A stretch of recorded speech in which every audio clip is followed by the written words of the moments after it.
Hello students. आज का हमारा टॉपिक है एरे। अगर हम बात करें आपसे, ये कहें कि भाई आपको दो वेरिएबल इस्तेमाल करने हैं अपने प्रोग्राम में, यानी कि दो वेरिएबल आपको डिक्लेयर करने हैं, तो आप क्या करेंगे? एक इंटीजर ए ले लेंगे और एक बी ले लेंगे। मैंने कहा 10 वेरिएबल, तो आप A B C D continue ले लेंगे।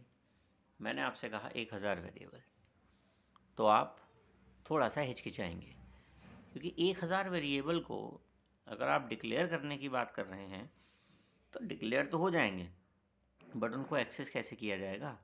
एक्सेस करने में हमें यहाँ पर समस्या आ सकती है।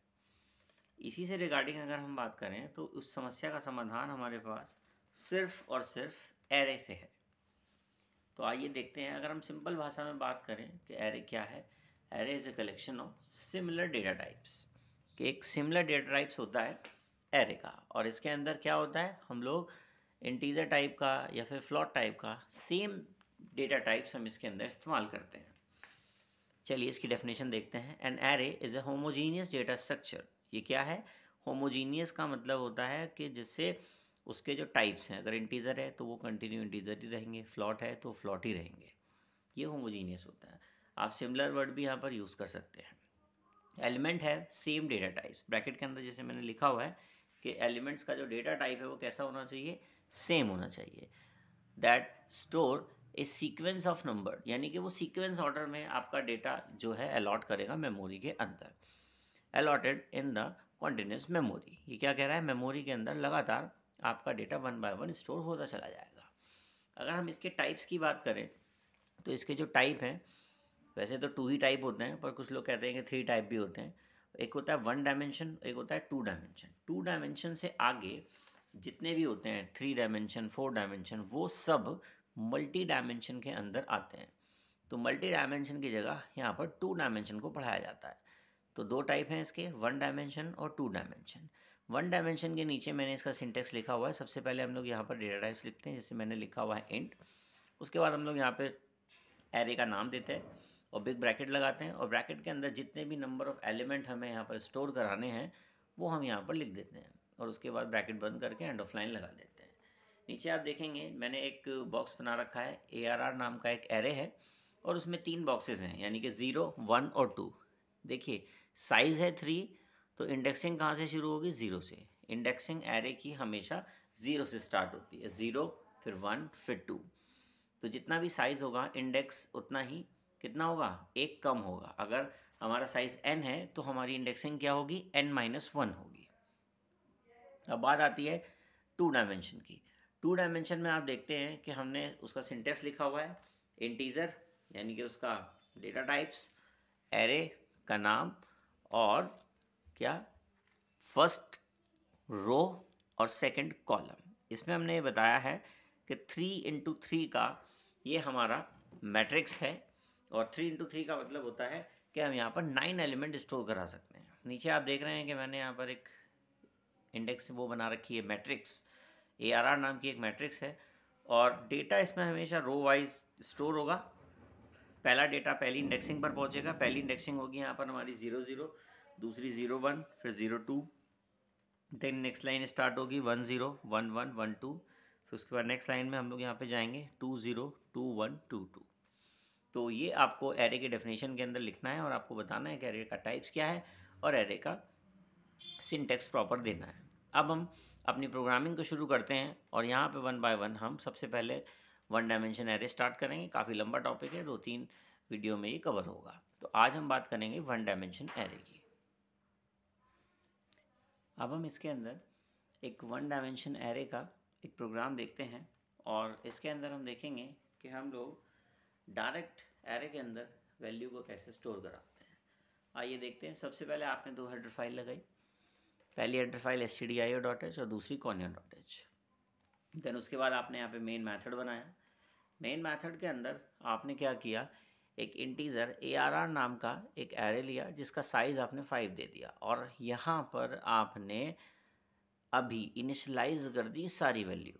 देखिए तरीका क्या है, इक्वल टू लिखा, कर्ली ब्रेसेस लगाया, और कंटिन्यूस वे में हमने यहाँ पे वैल्यू देना शुरू कर दिया। 10, 20, 30, 40, 50। देन उसके बाद कर्ली ब्रेसेस क्लोज किया और एंड ऑफ लाइन लगा दिया।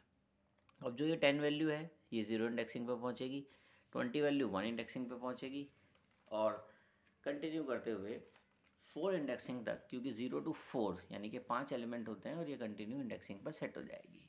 देन उसके बाद इंट आई नाम का एक वेरिएबल आपने यहाँ पर डिक्लेयर किया। उसके बाद आउटपुट स्क्रीन को आप यहाँ पर क्लियर करेंगे। क्लियर करने के बाद आपने यहाँ पर एक मैसेज दिया है printf डिस्प्ले एलिमेंट और स्लैशन यहाँ पर लगा दिया है। ये स्टेटमेंट आपकी आउटपुट स्क्रीन पर डिस्प्ले होगा और देन उसके बाद फॉर लूप चलाया गया है। एक बात का आपको यहाँ पर विशेष ध्यान रखना है कि जितना भी काम आपको एरे के अंदर करने के लिए मिलेगा वो सारा का सारा काम आप लूप से करेंगे। मैक्सिमम काम यहाँ पर लूप से होगा। सबसे पहले आपने क्या किया, यहाँ पे लूप चलाया, i इक्वल्स टू 0 दिया, क्योंकि आपको पता है कि इंडेक्सिंग जो है वो हमेशा 0 से स्टार्ट होती है। i छोटा है किससे, 5 से। आपने लिखा है i लेस देन 5। आप यहाँ पर ये भी लिख सकते थे कि i less than equals to 4। ये भी बात सही है, i less than equals to 4 और i लेस देन 5, ये भी बिल्कुल करेक्ट है। आपने किया i प्लस प्लस। देन उसके बाद कर्ली ब्रेसेस ओपन किया, आपने प्रिंटिंग स्टेटमेंट में लिखा printf %d और स्लैशन इससे लगाया कि जिससे एलिमेंट 1 बाय 1 नेक्स्ट लाइन में यहाँ पर डिस्प्ले होते रहें। ARR नाम का एक एरे लिया और उसकी आई वाली इंडेक्सिंग का जो भी नंबर पड़ा हुआ है 1 बाय 1 डिस्प्ले हो जाएगा। देन उसके बाद आपने गेट चेंज करके प्रोग्राम को क्लोज कर दिया। अब देखते हैं प्रोग्राम आपका एग्जीक्यूट कैसे हुआ था। सबसे पहले आपने डिक्लेरेशन किया, वैल्यूज स्टोर हो गई, इंटीजर आई नाम का वेरिएबल लिया, क्लियर किया, प्रिंटफ करके आपने मैसेज डिस्प्ले करा दिया। देन फिर फॉर लूप जब एग्जीक्यूट हुआ तो आई की वैल्यू कितना थी, 0। कंडीशन चेक हुई, आई छोटा है किससे, 5 से। देन उसके बाद कंडीशन ट्रू होने पर वो प्रिंटिंग स्टेटमेंट के लिए गया, उसने कहा ARR की आई में क्या वैल्यू है, 0। आई ARR की 0 वाली पोजीशन पर क्या नंबर पड़ा हुआ है, हम देखेंगे कि 0 वाली पोजीशन पर 10 नंबर पड़ा हुआ है, तो वो क्या करेगा, 10 को यहाँ पर स्टोर करा देगा। देन उसके बाद फिर लूप आगे बढ़ेगा, आई की वैल्यू कितनी हो जाएगी, 1। फिर कंडीशन चेक होगी कि 1 छोटा है किससे, 5 से। फिर वो प्रिंटिंग स्टेटमेंट के लिए जाएगा, उसने कहा ARR की 1 वाली पोजीशन पर क्या रखा हुआ है, क्या रखा हुआ है, 20 रखा हुआ है। इस तरीके से फिर 2 वाली पोजीशन पे क्या है, 30, 3 वाली पोजीशन पे क्या है, 40, 4 वाली पोजीशन पे क्या है, 50। इस तरीके से 1 बाय 1 वो अपनी वैल्यूज़ को प्रिंट करा देगा। आउटपुट पर नज़र डालते हैं। आउटपुट स्क्रीन पर देखेंगे आप, लिखा हुआ दिखेगा आपको डिस्प्ले एलिमेंट और स्लैशन लगा हुआ था तो कर्सर नेक्स्ट लाइन में चला जाएगा और उसके बाद आपकी कंटिन्यूस वैल्यू 10, 20, 30, 40, 50 ये यहाँ पर डिस्प्ले हो जाएंगी। और यहाँ पे आपने स्लैशन लगा रखा था इसलिए 1 बाय 1 नेक्स्ट लाइन के अंदर आएंगी।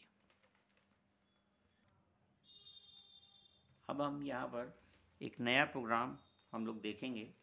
इस प्रोग्राम के अंदर अभी इससे पहले जो प्रोग्राम था उसमें हमने डायरेक्ट एरे के अंदर वैल्यू स्टोर कर दी थी और उसके बाद उसको डिस्प्ले करा दिया था। इस बार क्या होगा कि हम लोग रन टाइम पर यूज़र से वैल्यू लेंगे और हम लोग उसको डिस्प्ले कराएंगे। आइए देखते हैं कैसे कैसे हमने इसमें काम किया है। सबसे पहले आपने 2 हेडर फाइल लगाई, मेन मेथड बनाया, इंटीजर ARR नाम का एक एरे लिया जिसका साइज़ हमने यहाँ पे दिया हुआ है 5 और आई नाम का एक वेरिएबल यहाँ पे डिक्लेयर कर दिया है। आउटपुट स्क्रीन को क्लियर किया, प्रिंटफ किया, एंटर द एलिमेंट। जैसे ही आपने यहाँ पे ये मैसेज दिया तो आपकी आउटपुट स्क्रीन पर ये मैसेज डिस्प्ले हो जाएगा। देन 1 बाय 1 वहाँ से यूज़र एलिमेंट को डालना स्टोर शुरू कर देगा। देन फॉर लूप लगाया, आई में 0 डाला, आई लेस देन 5 की कंडीशन लगाई, आई प्लस प्लस किया, देन उसको स्कैन करा लिया। जैसे ही यूज़र वैल्यू डालेगा तो ARR की 1 वाली यानी कि 0 वाली पोजीशन पे वैल्यू जाएगी, फिर 1 पे, फिर 2 पे, फिर 3 पे, कंटिन्यू ऐसे ही इंडेक्सिंग पे वैल्यू स्टोर हो जाएगी। देन उसके बाद उसने क्या किया, प्रिंटिंग स्टेटमेंट डाला, प्रिंटफ में यहाँ पे मैसेज डाल दिया डिस्प्ले एलिमेंट को डिस्प्ले कराने के लिए स्लैशन लगा दिया और फिर से हमने जैसे पहले वाले प्रोग्राम के अंदर हम लोगों ने यहाँ पे एक डिस्प्ले स्टेटमेंट डाला था, सेम ऐसे ही डाल दिया, जिससे क्या होगा, आपका एलिमेंट सारे के सारे एलिमेंट आपके डिस्प्ले हो जाएंगे। आइए देखते हैं इसका एग्जीक्यूशन हमारा कैसे होता है। सबसे पहले मेन मेथड में कंपाइलर पहुंचेगा, सबसे पहले डिक्लेरेशन करेगा एरे का और आई नाम के वेरिएबल का, आउटपुट स्क्रीन को वो क्लियर करेगा। प्रिंटफ करते ही आपके आउटपुट स्क्रीन पर एक मैसेज लिखा हुआ आएगा, एंटर द एलिमेंट। जैसे ये मैसेज आएगा उसके बाद हमारा लूप एग्जीक्यूट होना शुरू हो जाएगा। 4 i equals to 0, condition check करी, 0 छोटा है 5 से। देन उसके बाद वो नीचे पहुंचा और स्कैनफ के लिए गया ARR की 0 वाली पोजीशन पे। जैसे ही आउटपुट स्क्रीन पर आप देखेंगे 10 यूज़र ने डाला तो वो 0 वाली पोजीशन पे जाके स्टोर हो गया। देन उसके बाद इंक्रीमेंट हुआ, इंक्रीमेंट होने के बाद आई प्लस प्लस हो गया, आई प्लस प्लस होने के बाद आई की वैल्यू कितनी हो गई है, 1 हो गई है। फिर 1 छोटा है 5 से, कंडीशन ट्रू है, वो अंदर आया। स्कैनएफ में पहुंचा, उसने कहा ARR की 1 वाली पोजीशन पे क्या नंबर आएगा, 20 आएगा। देन इसी तरीके से उसने उसको आगे बढ़ाया और सारे एलिमेंट 10, 20, 30, 40, 50 5 एलिमेंट ARR की 0, 1, 2, 3 कंटिन्यू पोजीशन पे उसने डाल दिया। फिर वो आगे बढ़ा, उसने देखा एक प्रिंटफ स्टेटमेंट दिया हुआ है, तो आपकी आउटपुट स्क्रीन पर मैसेज आ गया डिस्प्ले एलिमेंट्स। स्लैशन दिया हुआ था तो कर्सर नीचे की तरफ मूव कर गया। फिर आपने देखा वहाँ पर एक फॉर लूप लगा रखा है, आई की वैल्यू 0 है, आई लेस देन 5 यानी कि 0 की वैल्यू 5 से छोटी है। देन उसके बाद वो प्रिंटिंग स्टेटमेंट में पहुंचा, यहाँ पे परसेंटाइल डी लगा रखा था और स्लैशन था, तो परसेंटाइल डी से इंटीजर की वैल्यू डिस्प्ले करेगा और वो कर्सर आगे की तरफ बढ़ जाएगा। उसने कहा ARR की आई वाली पोजीशन यानी कि 0 पोजीशन पे क्या पड़ा हुआ था, 10, तो उसको 10 को वहाँ पे उसने डिस्प्ले करा दिया। फिर आगे पहुँचा, आई प्लस प्लस पे गया, उसने क्या किया, 1 हो गया, 1 छोटा है 5 से। फिर 1 वाली पोजीशन पे क्या पड़ा था, 20। देन इसी तरीके से वो कंटिन्यू आगे बढ़ेगा। फिर 2 वाली पोजीशन पे क्या है, 30 पड़ा हुआ है, 3 वाली पे क्या हुआ है, ऐसी 4, फिर कंटिन्यू लास्ट स्टेटमेंट को प्रिंट कर देगा। अब आउटपुट स्क्रीन पे देखेंगे मैसेज आपके सामने दिया गया है, enter the element equals to 0, then 10, फिर 20, फिर 30, फिर 50, 30, 40, 50, फिर डिस्प्ले एलिमेंट, फिर 10, 20, 30, 40, 50, ये आपका सिमिलरली डिस्प्ले हो जाएगा। डिस्प्ले होने के बाद आप गेट CH पर पहुँचेंगे और आपके प्रोग्राम को वो क्लोज़ कर देगा। तो यहाँ पर हमने देखा 2 प्रोग्राम हमने आज यहाँ पे देखे और इसमें हमने देखा कि यूज़र से वैल्यू कैसे ली जाती है और विदाउट यूज़र एलिमेंट्स एरे के अंदर कैसे स्टोर किए जाते हैं। फर्दर आगे की वीडियो में हम इसी एरे के टॉपिक को कंटिन्यू रखेंगे और 1 बाय 1 आप अपने कोड को एग्जीक्यूट करते रहेंगे और अपनी नोटबुक में नोट करेंगे विद आउटपुट। ठीक है बेटा, थैंक यू।